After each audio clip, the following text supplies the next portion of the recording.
Welcome back to another Collectible Spotlight. I'm that Halloween movie collector, Pat.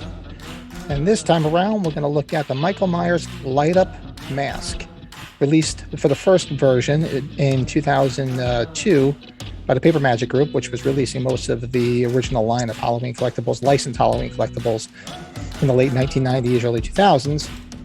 And there were three versions. The first version was released in 2002, and the next version in 2003. And then there was another version in 2011. Now, the difference is being the first version was a simple package version, which is the mask and a hanging package. The second time around, they came out with one in a hanging package, but it was more of a boxed version, which is actually kind of bulky. It's very hard to display. You can hang it. I wouldn't recommend it, though, because I think it's very heavy. Over time, it would just damage your cardboard. And then when they re-released it again in 2011, they went back to the original hanging package. Now, the only difference I could see on the actual mask is there's first version was pretty much all white. The other two versions both had cheekbones outlined in like a brown, reddish brown hue, as well as the mouth line was outlined the same way. The first version was the hanging version, one of the hanging versions. And the differences in the packaging that you can see from the first version, it also included the French translation on the package, and some yellow highlighting on the actual physical package as well. The second version in 2003 was the box version there was no other language on that, so I'm assuming it was just strictly a US release. The third version in 2011, they must have been an international release again, because they had that French translation on the package again as well, without the yellow hue for whatever reason.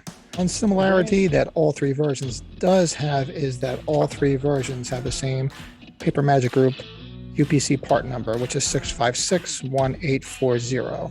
That didn't change through the various versions. It ran on 2 AA batteries that were included. Retail price at the time, I don't remember offhand what I paid originally, but doing some research, it looked like they were $34.99. I found that price on an old advertisement for Walmart, where they sold them in Walmart. They sold them in Spencer's, FYE, all the typical places like that. I even think they were in some of the older record store chains at the time, from what I remember. But they were pretty popular. Now, they're selling nowadays, it's strange. I've seen them sell for as little as $25 to up to $150 for the package version.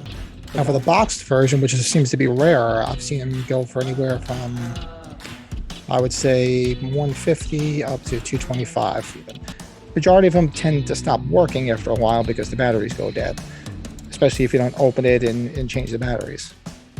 One of the things I always found amusing was the safety measures it tells you to take on the back.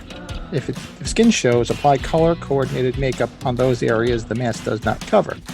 Do not wear a mask while driving, smoking, sleeping, or swimming. And be careful when crossing streets or using stairs. Duly noted. Well, that is the Michael Myers Light Up Mask from the Paper Magic Group. Hope you enjoyed this video. If there's anything you'd like to see a collectible spotlight on, either behind me or go to my Instagram page at that Halloween movie collector, where I have my entire collection cataloged and photographed with details. I try to post daily, especially as new items come in. I'll put them up there. I also host a weekly collector's podcast on the Michael's Horror and Pinball YouTube channel, and that is on Sunday nights at 7 p.m. Eastern Time. If you'd like to join that, where we can interact with other collectors, we do spotlights, and we just do a lot of fun stuff with some great collectors. I also have a Halloween collectors group on Facebook. That is Halloween and Michael Myers Collectors Group. All the links for all these descriptions will be in the description of this video. I thank you for tuning in. Thank you for watching. See you on the next Spotlight.